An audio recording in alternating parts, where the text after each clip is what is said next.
lolo ko, ako po yung magpaparating ng pagpapasalamat sa pagdidiraman niyo po sa lola po namin. Nais ko lang pong sabihin sa inyo kung gaano po kami kaswerte na siya po yung naging lola po namin. Inalagaan niyo po ako. Inalagaan niyo po ako nung grade 1 po ako. Siya po yung nagturo sa akin kung paano po pahalagahan yung mga tao kasakusang nakabahay.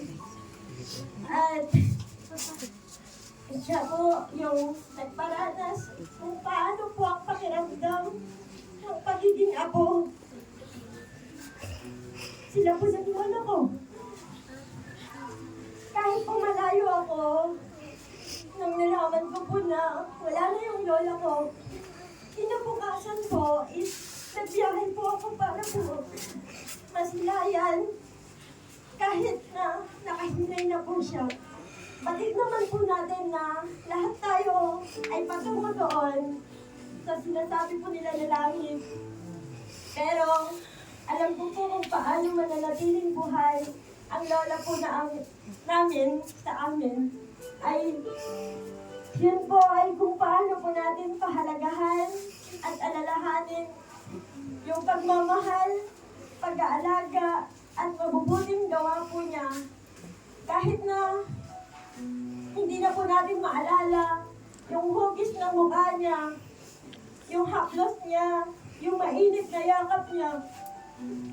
Pero dahil po sa mga mabubuting gawa niya, sa pagmamahal niya, sa nag-aalab, na pag-aalaga at pag-aaruga, kahit kailan po, hindi po namin siya makakalimutan.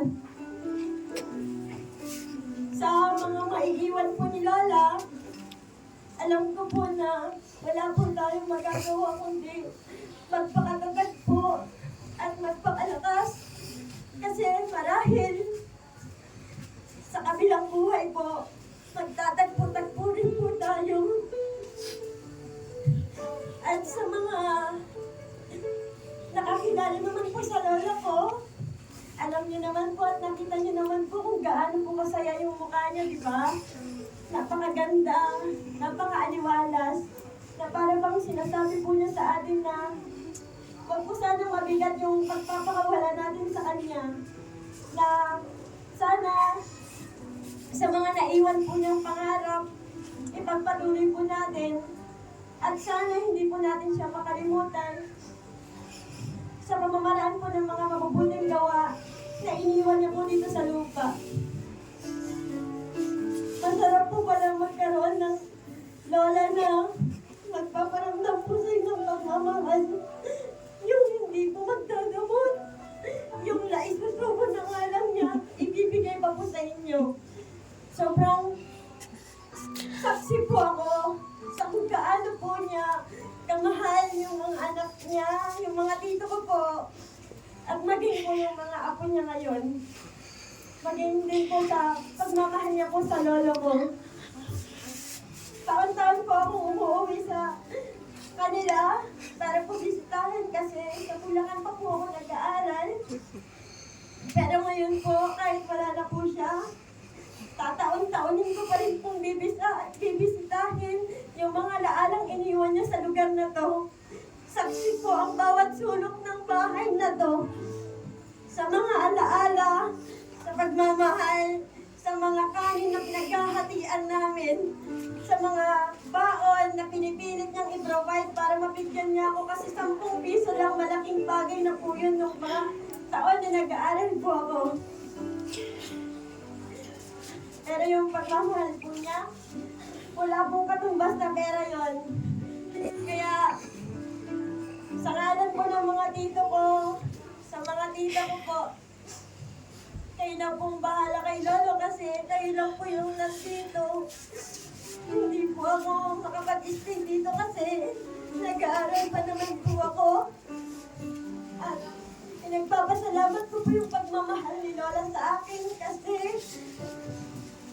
kahit sa huling sandali po niya, kahit nasa malayo po ako, kinakamusta pa rin po niya ako at ganun din po ako sa kanya. Kasi alam ko naman naman po na hindi naman po modern yung lola namin kasi parang kailan lang po na nagkaroon ng phone. Kaya matagal din po kami nawalan ng communication pero ayos lang po. Kasi alam po niya at alam ko po kung gaano ko po siya pinahalagahan at minahal.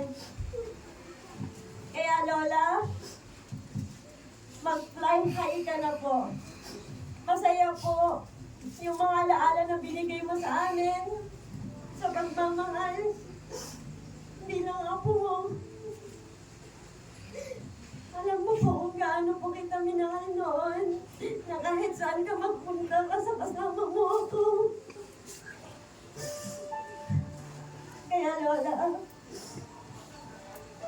paparating din po ni Ate Ana na mahal ka po namin na anak po ni Ebing.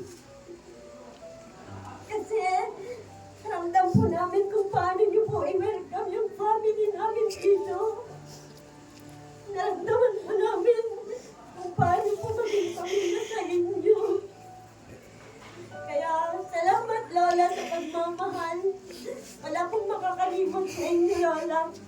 Na kahit mawala na po yung laman ninyo dito sa lupa, alaala niyo po ay tatatak sa amin. Kami na pong bahala magpasaya kay Lolo Lola. Kasi inimbitahin ko po siya sa pag-akyat ng entablado. Tulad po noong pinagot kitang tumanggap ng medalya dito. Ganun din po ang gagawin ko kay Lolo. Salamat, Lolo. Mahal na mahal po kita. Hello po. Thank you po sa mga nakikilaman. Thank you po sa inyong pagmamahal. At nagdaan po kayo ng oras ninyo, ng pagmamahal at pag-intindi. At hagapin po natin ng bukal sa loob ang pagkawala ni Lola kasi masaya po siya kasama ni Lord. Yun lang po and thank you. Isang malakas na palakpak na po sa mga napaka